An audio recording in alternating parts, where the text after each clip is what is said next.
What's up, guys? Welcome back to a new episode of Out of the Park Baseball 26, where we are joining you from the halfway point of the 2031 season. It is June 23rd.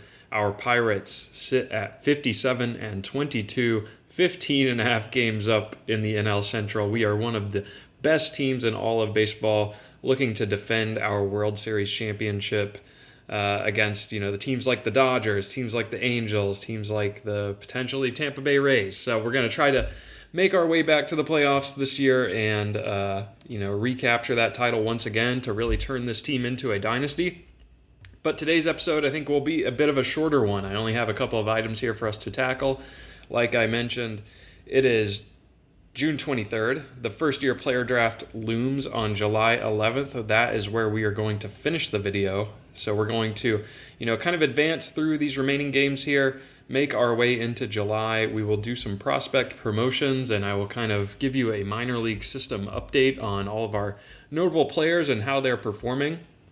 We're also going to check in on some of our former players like Nick Gonzalez and O'Neill Cruz and Paul Skeens to see what they've been up to around the league this year. And then we're ultimately going to go to the first-year player draft here on the 11th, simulate up until our pick, and you guys will have a chance to provide some feedback in the comments, but you better get it in quickly because I'm going to continue moving along here. So always curious what you have to say, what you would do in our situation. Of course, it is an exciting year for us to be drafting together because we have 3 first-round picks. If we go here, you can see we pick all the way at 38 in the first round, but then we have 2 supplemental picks here right after. So maybe we can identify a couple of players that we want to take with these picks in this episode. So it should be a fun one and hopefully a little bit quicker of an episode. We've been running along with these lately as we have started to move through time faster, but I appreciate your support on these videos. Just to see your return is awesome. I'm still having a fun time playing, so hopefully we can make it through another few seasons together before football season starts and I start to dive fully into football. So I've made a couple of changes to the roster in between videos. We were kind of, toward the end of last episode, identifying our weak points, and I ultimately ended up making a lineup change. You can see here our lineup structure. Not much has changed in terms of structure, but there is a new face here. Seth Weinberger has been called up to debut at left field, and we ended up sending down Esther Suero. So before we go in on Weinberger, I'll just hop over to Suero to kind of show you why we sent him down. 59 games, over 200 plate appearances, was just a 74 WRC plus player for us, 0.3 WAR. Kind of just very average across the board. You like his plus defense in left field, and he was a plus defender. I checked his fielding stats, but he's so average that if he goes on a cold streak, he's kind of just a replacement level player, and that's sort of what he turned into for us this year. Obviously set to hit arbitration. I don't think he factors for us long term, but we used one of his remaining option years.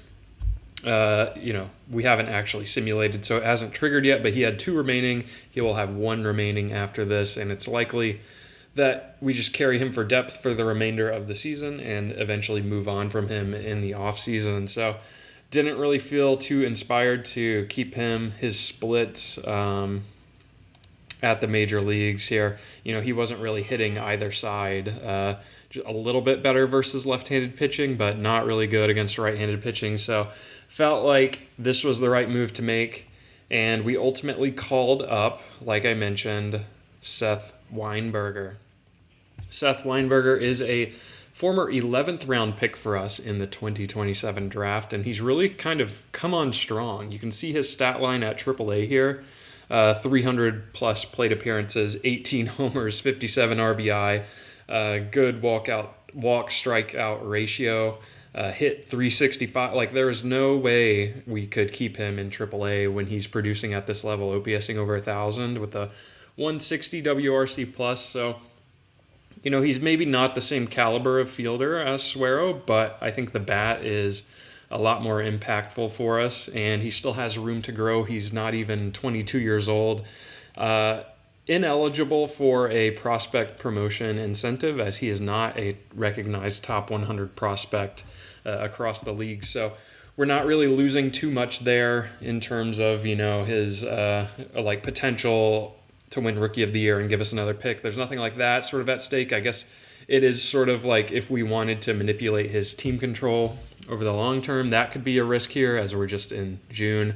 I'm not sure what the cutoff is for that, but I kind of just think he makes us a better team, and obviously we have ambitions of making it to the World Series. I think it makes sense to throw him out there, and one of the kind of deciding factors for him was his splits as well. He's hitting both sides. He's OPSing over 1,000 against both right and left, so very well-rounded. Obviously, from a ratings perspective, he crushes left-handed pitching, and he's just kind of okay against right-handed pitching, so brings something we don't have. We don't have a huge surplus of right-handed bats on the roster, so excited to see what he can do for us in his debut. And in terms of like where he will bat in the lineup, we're going to bat him 9th against right-handed pitching just to be a little conservative. And then against lefties, he's actually going to hit cleanup because just figured that's a good spot. Why not? Let's play to his strength and his splits and see what he can do. But that was sort of the only change we have made in between videos.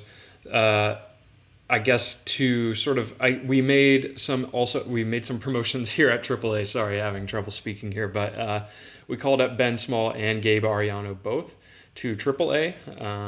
I'll just touch on their stats lightly. Ben Small at AA, OPSing over 1,000. Want to challenge him and try to tap into this power.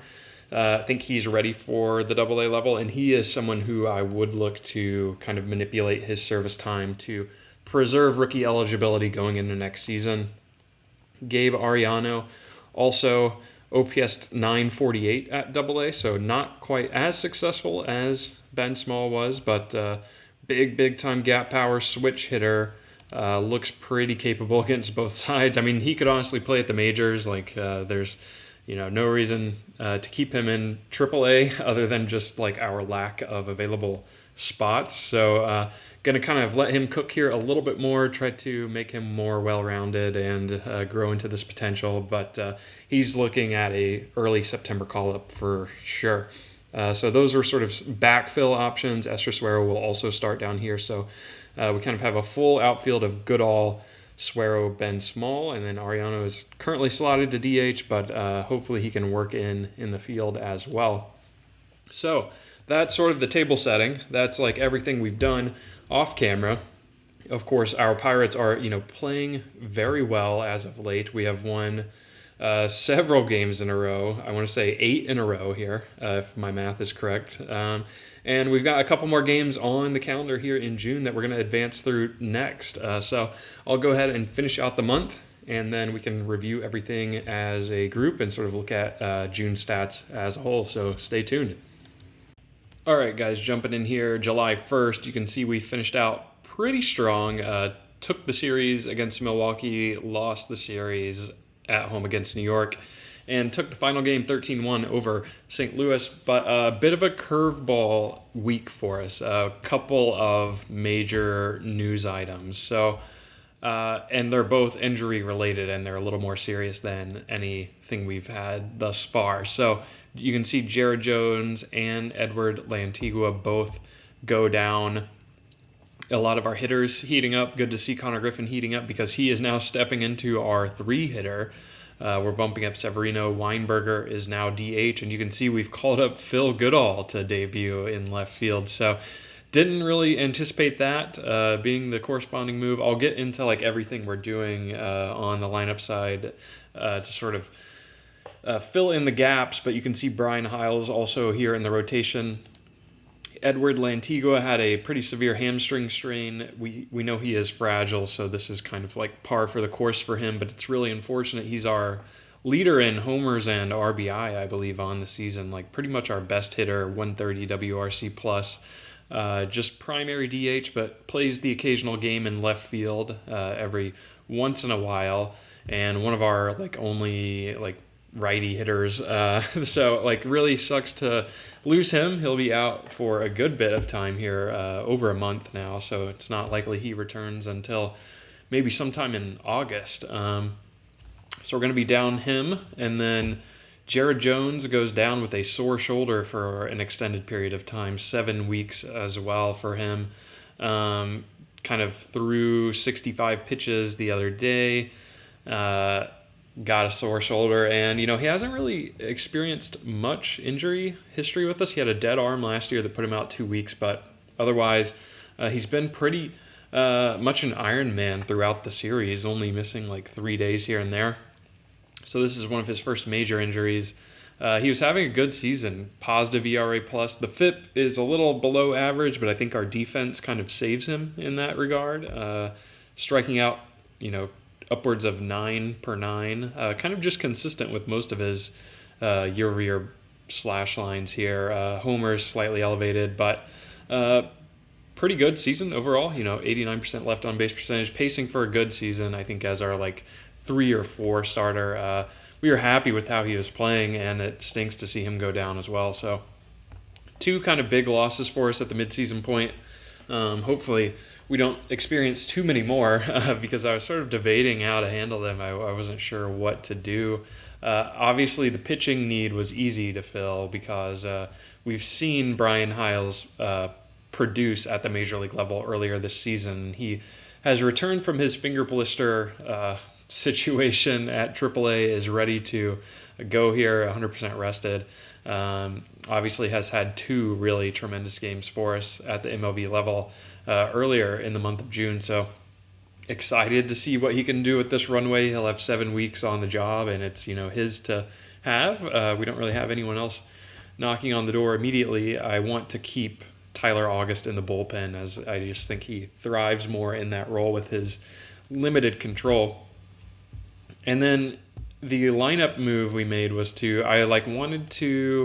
obviously we have Brock Kettleson, who is probably our best hitter on the team this year. If we go by WRC plus, he is tops among guys who have gotten a good sample size of at-bats here at 163 WRC plus, but he's another lefty in our lineup, and I didn't really want to touch his role because obviously he's been so productive in the exposure he's getting. It's not like he's getting regular action. He's pacing for over 100 games played. So I felt like keeping his role the same, and I thought our best option was to get Weinberger out of the field, given his lack of an arm, even though he does have decent range.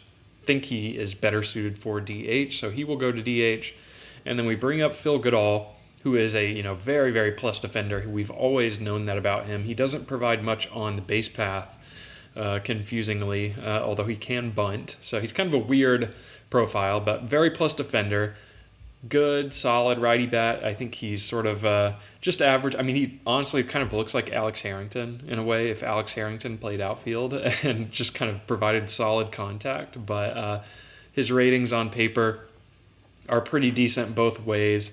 His splits at AAA showed that he is a real lefty crusher with a 176 WRC plus against the left. I don't love calling him up when he is, struggling against right-handed pitching, but I felt like he was the best available option. I didn't want to call up Esther Suero anymore. And, just 13 plate appearances so far, but he's got a couple knocks, looking pretty good here. So hopeful that he can produce overall at AAA. Definitely positive WAR player with that center field defense, but just a 92 WRC plus hitter. So kind of out there for the defense, but I don't think we necessarily need the offense as long as everyone else can kind of pick up the, the missing piece to that Lantigua is in our lineup. Everyone else can start producing. We're relying more on Johnny Severino up in the 5 spot. Need Carson Bench to turn it back on in the 6th spot. Everyone else is playing pretty well. Connor Griffin is playing well. As of late, he is heating up. So those are the moves. A little bit surprising, I guess, but we're going to bat good old 9th against both sides there and kind of just move everyone else up. So we'll see how we can do here on the month as a whole. I guess I didn't, reveal this, but we were 19-8, good enough for our second best winning percentage on the year.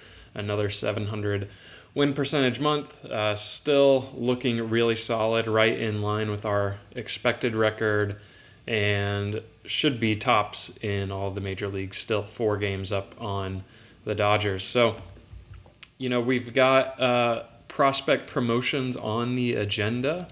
Next, the rookie ball year ends here on the 2nd, so I'm going to kind of revisit every level on the 3rd here and move guys up and down, clear the way for new draftees, etc., etc. We can touch on any notable promotions after that, but I'm going to go ahead and simulate all the way up to the draft, and then we can kind of break it into a couple different segments there before we actually see ourselves on the clock. So let's get moving here. We've got a couple remaining games in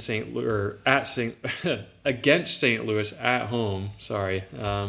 And then we go on the road to Seattle, go back to the Midwest for a couple at KC. So let's see if we can continue our good momentum here with our newly constructed lineup. I am still pretty optimistic on our team this year. Okay, y'all, it is draft day here. July 11th, as you can see, only 2 losses for us so far in the month here. A couple of extra inning victories, so nice to see that we're able to lock it down in close inning games. Still 67-27. I'm not going to get too deep into the standings right now, but I wanted to update you all on a couple of things. Most notably, in this recent game on the 9th against Kansas City, we experienced another injury with Finn McElroy that will put him out for about a week, but this is elbow inflammation, which is a little bit more serious. Luckily, it is well-timed with the All-Star break, so we're not going to have to figure anything out with our rotation. He is just going to be hopefully fully recovered by the time we pick games up again starting on the 18th, and he shouldn't need to pitch in this Minnesota series either. So we're going to kind of just play it by ear with him, leave him up at the roster or on the MLB roster, and hope for a speedy recovery. Brian Hiles in his subsequent 2 starts here in July has been pretty good. This one was a little bit rough, just a 36 game score, but he bounced back in a big way with a 59 game score and is so far 3-0 on the year with a sub-3 ERA. So he's really come on strong for us. Kind of a surprising. I mean, OSA was always higher on him than we were, so there's a bit of a difference of opinion in his true talent when it comes to like our scout versus the consensus, I guess. So we'll kind of keep eyes on him. Hopefully he can continue his strong play. Phil Goodall has been really awesome, hitting .267 for a .746 OPS, has pushed out 1 homer and a couple of doubles, just 32 plate appearances, but positive signs for him. Seth Weinberger has maybe struggled a little bit more, 47 plate appearances for him, just hitting 200 with a .502 OPS, negative 0.3 WAR player. But we're going to give him a little bit more of a leash. Not really ready to pivot back to Esther Suero just yet. But I've made some prospect promotions across our org. Like we said, the rookie ball season has wrapped. Not the best record down there for our guys this season, but I cleared a bunch of players out, moved guys up to A-ball, and that kind of cascaded up throughout the system. So I'm not going to go, level by level, but I figured we could just, take a look at some of our top prospects here, or maybe it makes more sense to view it from this screen. We don't often come here, I guess. This is a bit of a new look for us. But Ben Small is our top guy. He is at the A-ball level so far this season. Take a look at his stats. He's only got 52 plate appearances, 10 games of work there, but he looks like he is hitting the ground running, OPSing over 1,000. Already has 3 homers and 5 RBI there.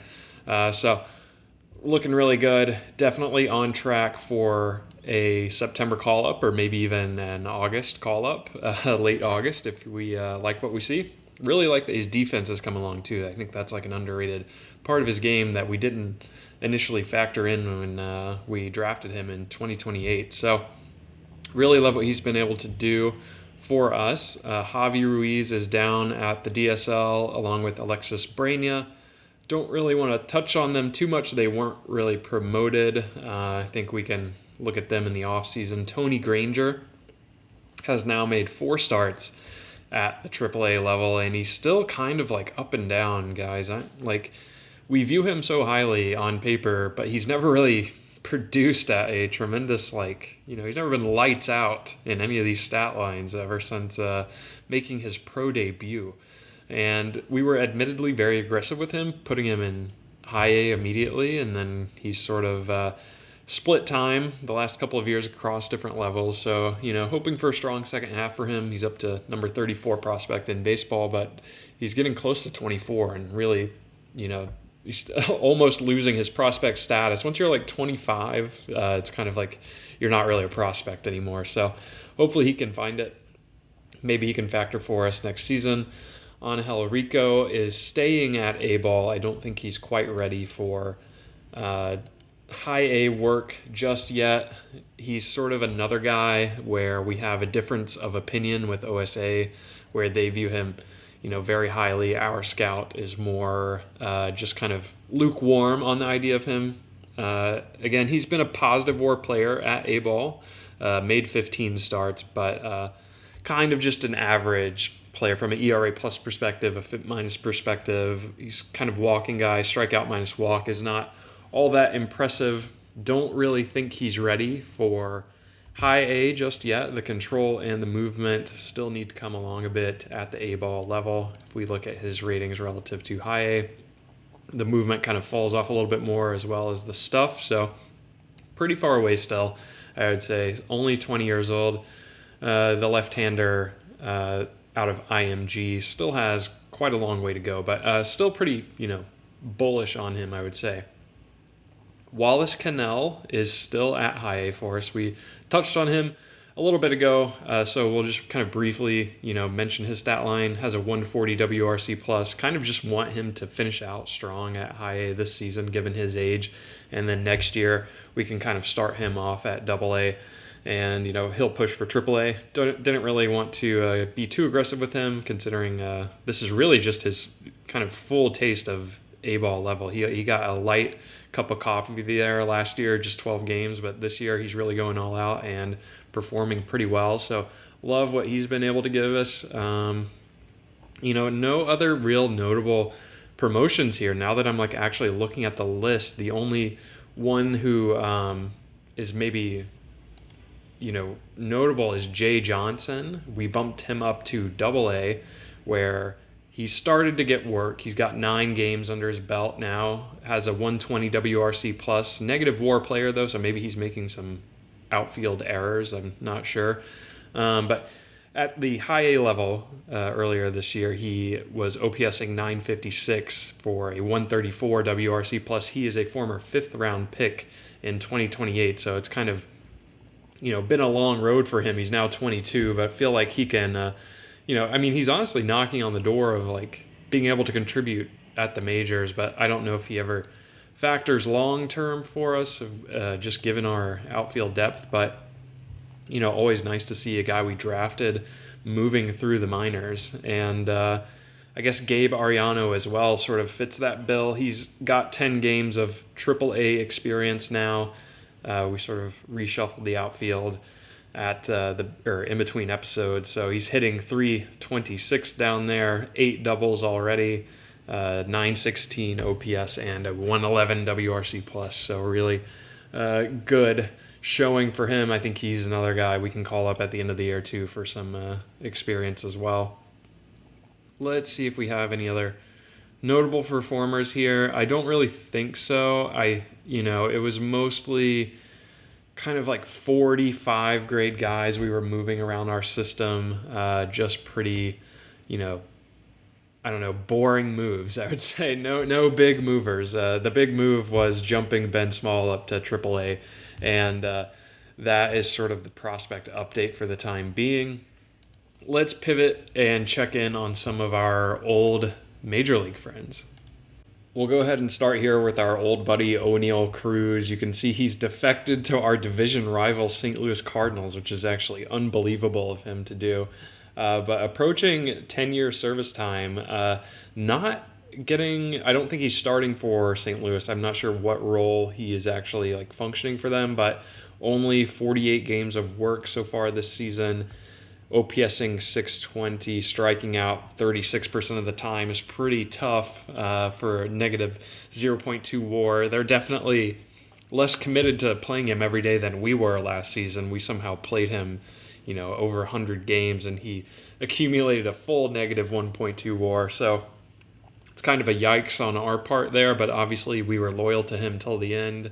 His contract here is very modest, just a 1-year, $1.58 million deal. So I don't know if he'll ever, catch on with any other teams here. I guess it's possible, but I think it would be unlikely to see him produce in a meaningful way for another franchise. Maybe he can make it to 10-year service time, though. That would be a good kind of goal for him. You can see his defense has also really sort of fallen off. I have a couple more players who I have written down here to check on. Let's go ahead and pivot to Nick Gonzalez here in Vegas. Looks like he's been pretty solid, I would say. Like 84 games of work, not as strong of a season. He's pacing for 1.1 WAR, which is not great. Maybe they're playing him at second base and his defense is giving him some trouble because his WRC plus is down too. He is a positive hitter, but just kind of league average, you could say. 4% better than league average is nothing to write home about. So maybe he has been hurt a little bit. It looks like he had a strained back injury for 3 weeks there. So that was sort of our concern with handing him big money was, his availability.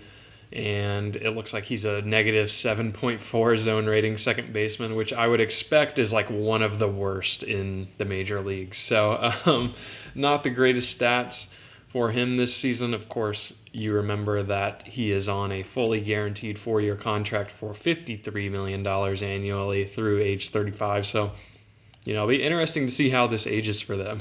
I think he's maybe lost a little bit in his contact tool as well, although I guess not. It's kind of just a general regression in our latest scouting report of him. So, we'll see how that ends up developing in Vegas. Hunter Green is, of course, on the Detroit Tigers, spent the last 2 seasons with us and was doing quite well. He's actually kind of turned it up a notch, it looks like, here or at least he's pacing for more WAR in Detroit. Guess his strikeout rate is up. It is over 10 per 9 now. Batter's actually just hitting 200 against him, so he's kind of the ideal profile for the Tigers ballpark here. You don't mind the fly ball tendency there. You love the BABIP. So he, looks like he's doing pretty well. I don't know if they're a good team or not this season. Let's kind of check. They're kind of just a 500 team, second in the Central in the AL though. So I guess he's been all right. Only 4-5 on the year, but you don't really care about win-loss too much. His ERA is maybe a little inflated, but I'm not sure where that's coming from, really. I guess his walks are slightly elevated, and maybe runners are scoring on him that way. He's only, stranding 2/3 of them, whereas, with us, he was stranding close to 3/4. So overall, I'd say pretty solid season for Hunter Green. Let's also check in on Paul Skeens while we're here and see what he's been up to in his first year in Philly. So, looks like a little bit of a step back here. So his homer rate is up to over 1 per 9. Walks creep up slightly, strikeouts down in a pretty big way. So kind of a regression to his kind of lower, the lower point of his ceiling. He's not experiencing the same highs where he was, contending for a Cy Young in New York the last 2 seasons, just pacing for 3.4 WAR this year with a strikeout minus walk at 15%, whereas, previously it was over 20. So a little bit of a step back for Paul. I don't think it looks like he's been fully available, so I don't think it's injury related. It may just be settling into a new environment for him, kind of, figuring things out. Last guy, I have not forgotten about Andrew McCutchen here, who is, of course, the manager of, I believe, the Miami Marlins the last time I looked. So, he's a potential Hall of Fame player. Actually don't even know how to find... Oh, here we go. Oh, he's actually been fired. Or maybe his, contract just expired. I'm a little bit uncertain on, what ends up happening with him. But maybe we actually look to pounce on this and bring him into our system in the offseason in some capacity and try to... make this work. He's good at, development, outstanding at mechanics. I think he would make possibly a good manager down there, but I guess he was just not renewed here. Had a strong season in 2028, 2029, and 2030, both just kind of average 500 balls. So very limited sample for Kutch as a manager. But I don't know. That was just sort of an interesting side quest there. I always like to check in on our former players. Let's get to the draft. I know you guys have been waiting to see what's available, and I'm eager to get to it as well. So let's get started. All right, the moment we've been building towards, it is draft time here. As you know, we will be picking all the way down at 38. Lots of comp picks this year for teams who are unable to sign their players last season. So we're kind of, at the very back end of the list here. Hopefully there is still some good talent available. But before we go, I wanted to mention our budget for this. I ended up lowering this at some point in the preseason spring training time to just 16 mil of available budget, but we do have a little bit of wiggle room. That's just how much we have allocated to there now. We have 2.7 in available cash, so if we need to tap into this pool of money as well, we can. But I'm going to try to do my best to avoid drafting players that cost us $8 million, like Kung Fu Panda did for us last season. So the presumptive mocked number one overall pick is this player, Ian Smith, an outfielder from, looks like Portland, Oregon. I was going to say Idaho, but that's where he's committed, to Idaho. Seeking 11.5 mil, bats left-handed, projects to be a plus power bat with the plus glove. I think he could stick in center field, be a true center fielder, may end up being a strikeout risk, but brings good speed. And is already at a decent starting point. The contact tool a little bit lacking, but overall, very solid pick. We'll see if that's who San Francisco ends up favoring when we go to the draft central board here. Not really even too concerned with who we're projected to take. We'll take a look at the prospects that are available to us once we're on the board. So you can see our slot values here. It's about 3 mil per pick, so about 9 mil tied up here. This gets us to 10, maybe like 11.5, 13 mil if we just went slot value for everything. So we have maybe like 3 mil of overslotting within our budget. But again, we're just going to play it by ear. So there are, a few interesting players at the top of the board. I think Kenny Jones is actually looking like the pick here for the Giants, and he's someone I looked at being, a 22-year-old college player.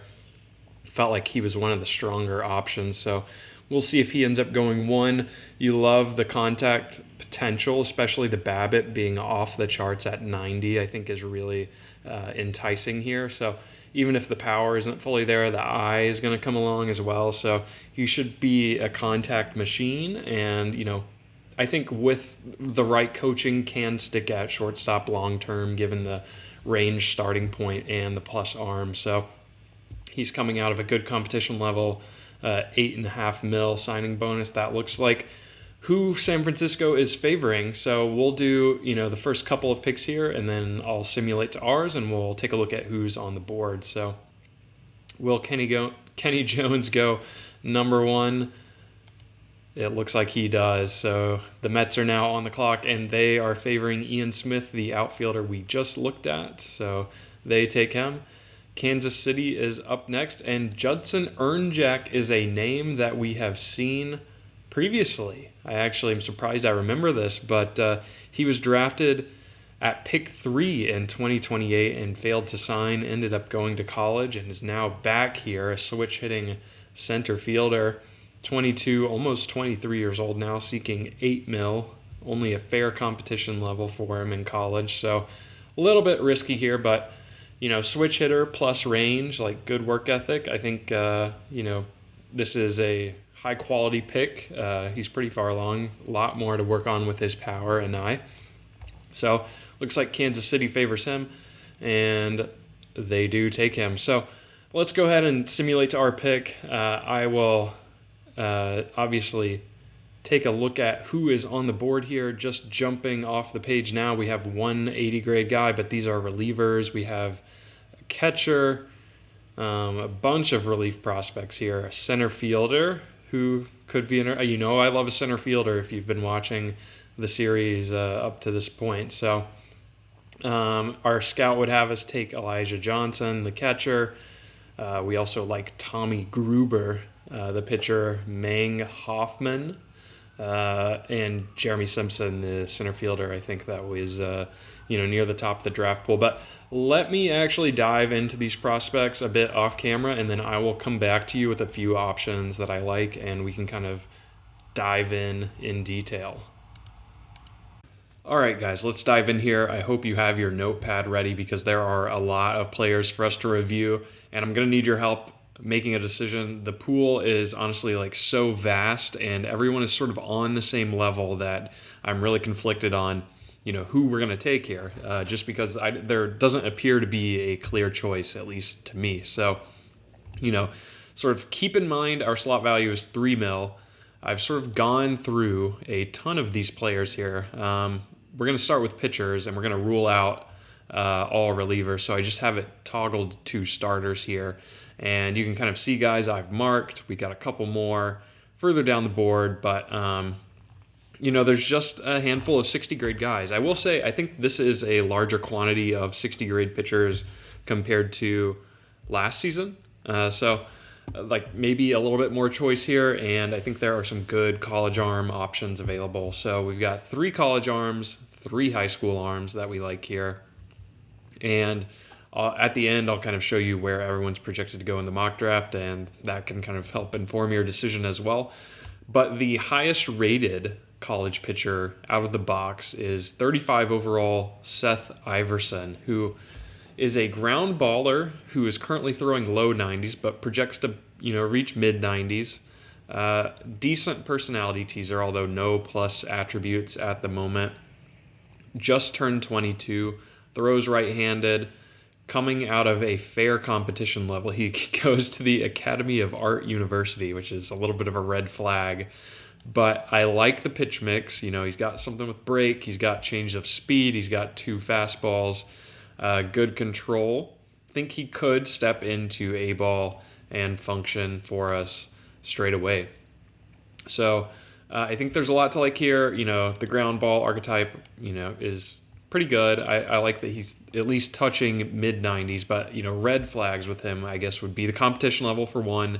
And if the control regresses, then you're looking at below average control.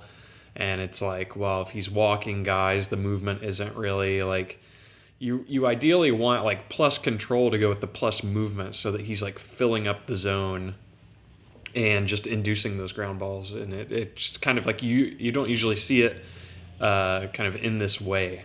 So kind of a bizarre profile for Seth Iverson. I do like him though. He's very similar to this guy, Greg Mykowski. Greg Mykowski is from St. John's University, so a better competition level and under slot value. He is only throwing like upper 80s, like touching 90, but you think he can get up to mid 90s. He's got a better personality, I would say. Terrible at holding runners, like awful at holding runners, bad defender, similar stamina. And he has the plus control, right? But he kind of lacks the stuff. This is more of the traditional ground baller archetype that we would see. They're very similar ages. Mykowski is slightly older. I think he's like maybe 2 months older. But he really brings a lot of movement, has fastball, slider, changeup, sinker. So, very similar profiles if we compare them. Mykowski here on the left, Iverson on the right. So Iverson has +5 in stuff, but, Mykowski brings more control and better movement already. They project to be very different players in the end, where Mykowski has really plus control and movement. Iverson is more so just kind of average across the board, but obviously plus movement as well. So it's kind of a tough choice if we were, down between these two. We have other options, of course, but these are like some of the higher quality college arms, so I'm looking at them a little bit closer. I think Mykowski might be my favorite, even though he has that below average stuff. I just kind of favor his competition level, I would say. But he's, not the only option. There is one other college pitcher here, Ryan Jerome, who actually wants a flat $3 million, so he would be the most expensive pitching prospect we would look at here. And he's sort of the more traditional archetype that I typically go for, where it's power pitcher, good work ethic, baseball IQ. Like, obviously, this is a great combo. He's actually from the best competition level as well. Great competition level from NC State. Excuse me. Already coming in with the 50 grade fastball, throwing mid to upper 90s. But the thing I don't like about him is his pitch mix kind of stinks. Like, he just has change of speed. He really only has 2 pitches. Like, he's got, fastball, changeup, sinker, not good, circle change, redundant with the other changeup. So it's just a bad roll on his like generated pitches here. That's kind of like my turnoff with him, I guess you could say.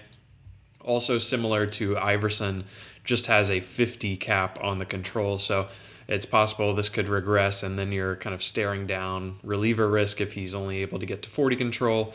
So kind of a far way to go with him, but should be able to come into A-ball and kind of compete. So like he's a full like half year younger than the other guys. Keep this in mind, but like his pitches are really far along. So even though he has a great personality and is like more traditional, like kind of closer to the pitcher we normally go for, he's not necessarily ready for full season pro ball at the moment. This is him compared to Mykowski. He gets kind of destroyed in the current attributes and then in the potential attributes as well. Like Mykowski just has like a really plus movement control profile, which makes him kind of intriguing.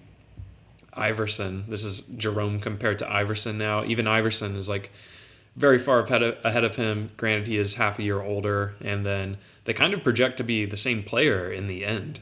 Just Iverson has a little more movement and BABIP on his profile. So it's kind of a tough call. I like the pitch mixes of Iverson the best probably out of all of them, but Mykowski has that really plus movement. So it's, again, like really tough call.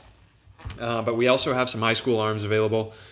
No, there's one I guess we view above the rest at a 65 grade. That is Edwin Nunez, who also happens to be the most expensive at 2.6 mil. He is a 6'2 righty. Also ground baller, already throwing low to mid 90s, projects to be upper 90s. Workhorse stamina out of the box, which is awesome. And the movement is decently far along for a high schooler, although he is like a bit of an older 18-year-old. Just an average competition level. The control and, the pitches are a little suspect here as well. He's like double off-speed cutter, which is a little bizarre. I could see him potentially just getting like shelled at the first level he goes to with the low control and the change up primary. Could be a recipe for disaster. So a little bit reticent on committing to him this early. This is his ratings relative to rookie ball. It's still pretty far away, and he's, like I mentioned, kind of old for a high school 18-year-old. So not the cleanest prospect, although you love the stamina. Andy Shabbat is probably next up. He's a little younger. He's only 17 and 2/3. Coming out of Hattiesburg, Mississippi, also an average competition level, a lot cheaper here. So again, workhorse stamina and good at holding runners. He throws righty, already like low to mid 90s, potential to be mid to high. Over the top, good mix, I would say here, where it's like fastball, breaker, 2 off speeds, and they're all decently far along. It's just the control, and he's kind of a home run liability. So no real standout top end tool with him. So it makes me think that like maybe we would take him later in the draft. So like he doesn't have that like elite movement or elite strikeout stuff yet, but should be able to be somewhat effective at rookie ball with the fastball that is already close to average. So felt like he was interesting. And then the final high school pitcher is actually already viewed as a 30 potential in the eyes of our scout. This is Toby Hughes, who is, again, a little bit older for a high school player. Not the best personality quality here, but I don't mind it. It's obviously risky, but I don't mind it. So another workhorse stamina guy. He throws left. He's 6'6", and he's like honestly kind of far along. So I like his pitch mix, which is like maybe why I'm willing to look past the personality here, because he brings that fastball, slider, curve, changeup, sinker, like just full mix. And the control, again, capped at a 50, so potential that he never is able to realize that. It's also starting at a 25, but should be able to step in to rookie ball rather right here. Borderline average, like strikeout stuff, movement coming along. All of his pitches seem like decent quality down there. Obviously going to be better against left-handed batters, but kind of like him as well. So I don't know that I feel strongly about any of the pitchers. It's kind of like there are other guys here. Tommy Gruber is like the one our scout views most highly. I guess I'll show you him. Is kind of just like a further away version of those other ground ball pitchers we looked at previously, where his personality, I guess you could say, is better. We would be betting on like a true like new 18-year-old. So like I guess we should consider him as well if we were considering the other ground ball pitchers, but I just don't know, you guys. It's like not something I'm super into. If we compare him, I guess, to maybe Greg Mikowitz was the other like very plus control movement guy. It's just such a higher floor here with Mikowitz. Mikowski, sorry. I'm getting his name like conflated with something else, but Mikowski, it's very similar profiles, but he's, I think, much safer of a prospect compared to Gruber. So the state of the pitching in this class is a little bizarre, and it's kind of throwing me off, but let me show you some of the position players next. All right, if we're looking at batters here, our scout has a couple of guys at the very top, 70 grade here, but then we kind of dip down and there are a bunch of 60, 65 grade players, and I've, highlighted a number of these. I wouldn't be against taking a 60 grade player here if they kind of fit our budget. So there's actually like a ton. We may not even go through all of these, or we might. It's kind of like just I'm so like spun out on just who to take here. I even went down into the 50 grades. That's how desperate I was to start searching for guys. But we'll go all the way back up to the top here. I think the best player, like out of the box, like there is one player here above the rest in terms of his overall rating currently, and that is college player, outfielder Dave Chavez. And I actually may end up selecting him here. He's probably my favorite batter. He hits left. He's 22. He's got a near flawless, he's a low leader, but all the other personality traits are there that you would want: IQ, work ethic, loyalty, adaptability. Great on the base paths, potential good speed. I think he could, you may not want him to play center field for you, but he's got that first base versatility as well. So everything here looks to be above average. 55 is the floor on a lot of these attributes. He's not going to strike out. He's going to put the ball in play, has above average gap power, which we know plays well in our park. So there's really quite a bit to like here. If we go to his ratings relative to the full season A-ball, he's already, pretty ballin' down there. He could even go to high A, even though, maybe that would be a little aggressive. But I know we have a lot of outfielders in the system, but never hurts to have somebody that maybe he fills in at first base even. He could be our first baseman of the future at 6 foot 190. So, we don't really have a first baseman, I guess, in the system. So I'm sort of thinking about it through that lens as well, is okay, he can play corner outfield in the minors and, maybe left field, put this good arm to use. But once he makes it to the majors, where do we fit him in? It could be first base. He is a little bit older, 22, but he's a fresh 22. So, something to think about. Average competition level from Bryant University. Just kind of like him. I'm sort of also projecting a little bit down the road too. I think we've maybe overcorrected in our left-right balance. We're so lefty-heavy currently. We've drafted and acquired so many right-handed prospects that now it has sort of reversed, where we don't have many lefties coming up in the system. So he could sort of remedy that as well. I just really like the floor with him. Probably the best college player, ready-made batter in the class. But there is one other guy that kind of rivals him down here, and it is Elliot Hagan, who is a second base prospect, also great personality. He hits right, and he's, half a year younger, I would say, roughly. He's also durable and from Georgia Southern University, so good competition level. Projects to have plus raw power. We think he can get that up to 65. Also plus I, so he's likely going to get on base a good amount. The only kind of regression risk, I guess, would be his strikeout rate. If that dips down to 45, he's kind of subpar. But he's got good gap power, got good contact. If we compare him just in hit tool to Dave Chavez, they're coming in at the same starting point, and you can kind of see the differences in their long-term potential here. So a little bit of a coin flip. The things in Hagen's advantages, he's durable, one, and he's half a year younger. So, they're obviously two positives in his favor. The negative, he's maybe not quite the defender that, Chavez is. It's not really apples to apples. It's totally different, set of comparisons here, but you never really think he can profile it. Maybe he's a decent second baseman, or you hide him at third, but he's never going to bring that plus infield defense likely. But solid bat for sure, definitely solid right-handed hitter. So those are kind of the two kind of, I would say, most ready-made prospects in this class.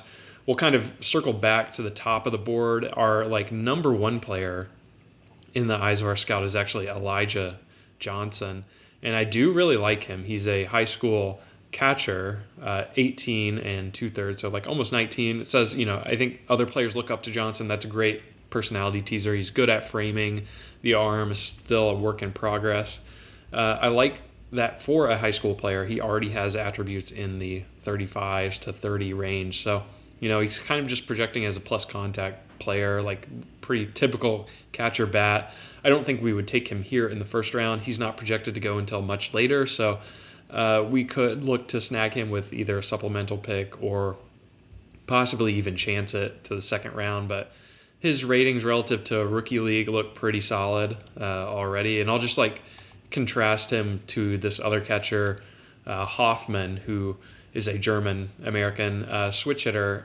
All of his ratings, they're similar ages, both 18, but all of his ratings are just 25 out of the box. So if we, compare, it'll be clear that Elijah Johnson is much better right now, and has a better shot at achieving his long-term potential. So definitely a fan of Johnson. I just don't know that it makes sense here. I guess we didn't touch on Chavez's bonus demand. He's looking for 1.8. Elliot Hagan, 1.9. So they're both kind of in the same ballpark there. There are other college players here. Andy Kane is a shortstop who could stick there long term. Don't love that he has low baseball IQ. He's a little bit more expensive, but coming from an average competition level, the bat is pretty far along. Don't necessarily think that he's our guy, just because I would usually want something in the slugging here for the profile, right? If you're going to be able to be a plus contact player, I would hope that you could get gap power or at least plate discipline up. Just having no slugging at all is kind of a deal breaker for me, but he's definitely a plus fielder. Thought it's worth at least acknowledging him, and maybe some of you guys feel differently. There is another first baseman down here. I'm going to skip over some of the high school prospects. There's Micah Douglas, who's a switch-hitting first baseman, but I kind of am thinking, what if we pivot him to third? Because, we should take advantage of this arm. He can't turn double plays, but that's not a big deal at third. A switch-hitting third baseman could be pretty interesting. So kind of like the idea of that. He's going to put the ball in play, maybe not quite the same bat as the kind of higher tier college bats we just looked at. He's a little further away in a couple of his categories here. So maybe more project-y. Low leader, introverted personality, also not the best combo there, but it's kind of rare to find a switch-hitting third baseman. So I don't know that I like him better than Hagan or Chavez. There are a couple of there's just one other college player here, Tom Lepic, who is a switch-hitting shortstop. And this is kind of what I was talking about with that earlier Andy Kane guy, where, they're very similar profiles, Lepek is obviously much further away, just starting with the 30s in his attributes, but he at least projects to have some sort of element of slugging in his game. So from Fresno State, it's a better competition level. It's good here. Kind of, not in love with the 40 power, 40 eye combo, obviously, but I think he has good speed, 21 and a half. It's a little bit, further away, but I like the fielding tool as well. I like the gap power. So, not totally out on him. I don't know that he makes sense to go with our first pick, but with one of our supplemental picks, or, maybe even should he linger, we could look to take him later. I do sort of like his versatility and defense. So, college I think would make sense for us here. It's just kind of frustrating that Chavez is at a position surplus for us, and I still think we may end up taking him because he is such a plus hitter. But I'll show you a couple more of the college guys, or high school guys rather. There are only a few that I'm considering here. Brandon Wiley is one of them. They're all pretty far away, but DL at least has a couple of attributes in the 30s here, and I like that he has good work ethic, has the plus arm. We don't really have many third base prospects, so I'm kind of keying in on that. Not that position of need or it really impacts our decision making too much, but it's always good to keep in the back of your mind. Wiley is definitely older. He's 19 for a high school prospect. Still would kind of struggle at rookie ball out of the box. So, maybe kind of a point against him would be his age. So not a perfect prospect by any means. We also have, we've got Josh Fluharty here, who's I think maybe a little more interesting because we know the gap power plays well. The eye is subpar, but I really like his base running toolkit. And 65 infield range, there's a outside chance that he could develop into a full-time shortstop, even though the arm and the error and the double play aren't necessarily there out of the box. But a good bit younger than I would say Wiley, and a kind of similar archetype. So I don't know that I'm in love with any of these guys. Now I'm looking through them with you for a second time here. Just don't know. Rob Mayfield here. Again, we like the attributes in the 30s, but don't love that he doesn't appear to have a true home defensively, other than possibly second base, although he's not great at turning double plays, so the transfers could give him some trouble.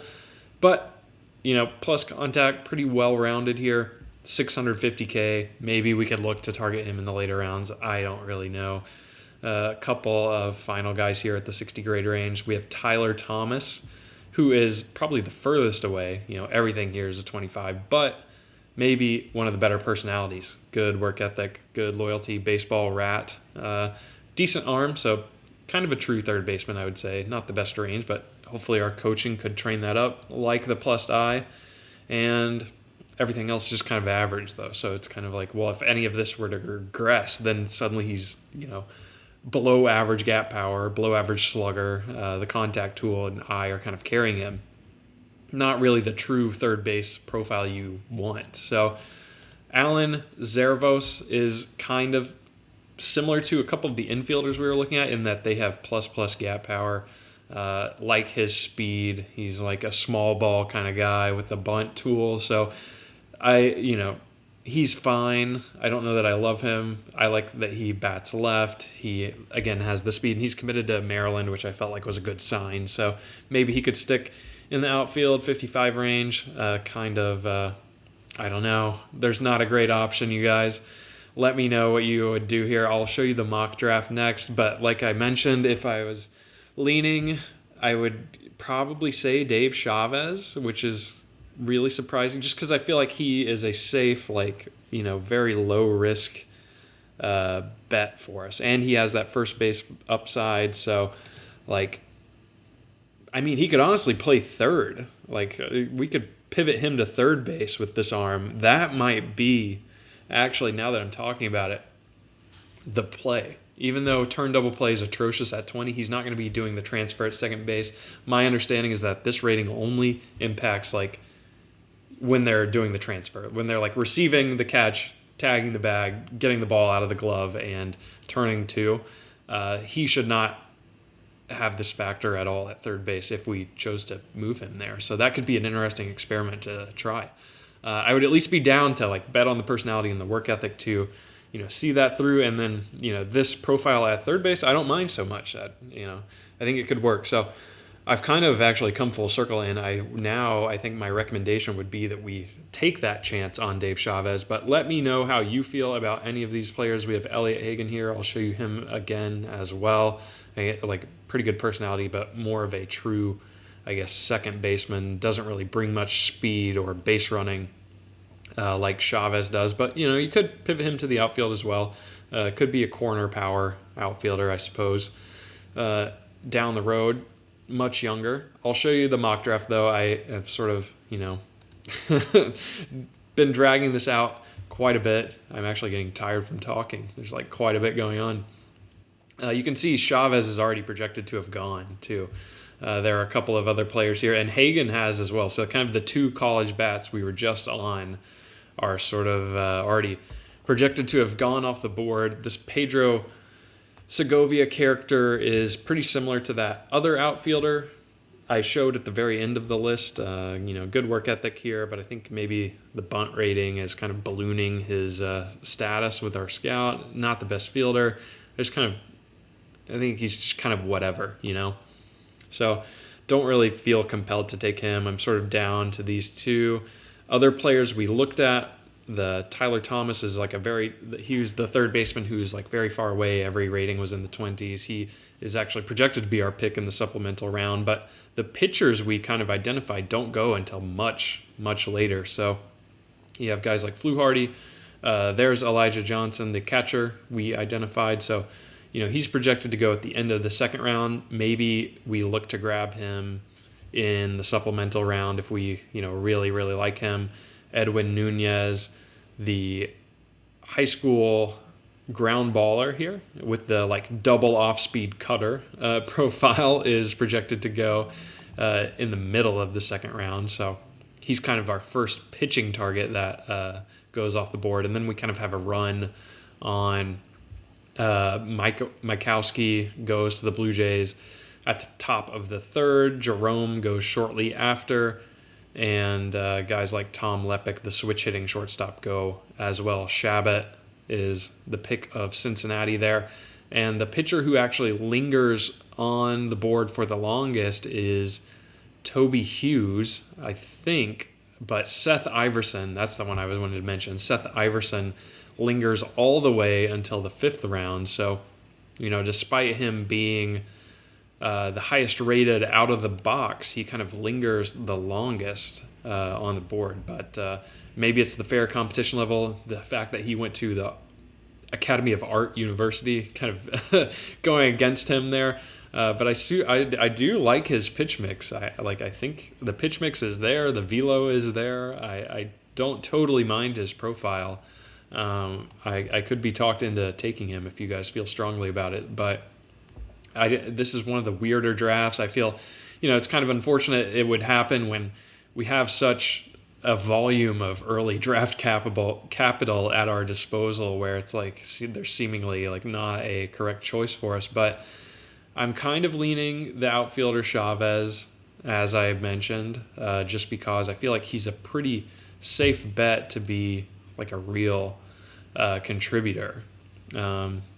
This is the left-handed pitcher, Toby Hughes, 6'6" lefty, with the good pitch mix and the kind of less desirable personality. He's not projected to go until the fourth round, so he's kind of the next guy. So, one of the later pitchers, him and Iverson. So if we wanted to wait on pitcher until kind of later, I think we could probably get one of Iverson or Toby Hughes, kind of in the third, fourth, fifth, if we wanted. But it's kind of a weird draft. I don't know, you guys. Our scout likes Elijah Johnson, obviously, but I think we can stand to wait on him. Jeremy Simpson, you may be interested in looking at. I just don't want to take a guy with 30 strikeout rate with our first pick here. It's just too scary for me, so it's just an immediate no. So I think we are truly down to, well, I guess this is a little bit more information before we end it. The draft pipeline sort of perspective on things. They value Seth Iverson very highly, which, I mean, I do as well. I definitely agree with that. Andy Kane, the contact first shortstop, is also top 20. A lot of relievers here. Toby Hughes is that lefty we looked at. We've looked at Josh Fluharty.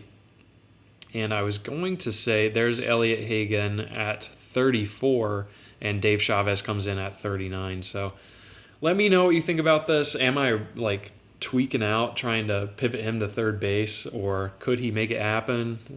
He's got the arm. He, at the very least can play first base. So let me know what you think here. I'm sort of leaning Chavez first, just trying to bet on this personality. So I'm sure I've said that 5 times. I'm honestly just spinning my wheels at this point, you guys. But in the next episode, we'll look to complete this draft and kind of advance through the trade deadline in another pretty short episode. So appreciate your time watching this video. As always, any engagement you want to throw would be awesome. If you have thoughts on this in the comments, please let them be heard, because I'm sort of pushing my head up against the wall here, banging my head against the wall, trying to make a decision. So I'll let you guys go. As always, take it easy and have a good one.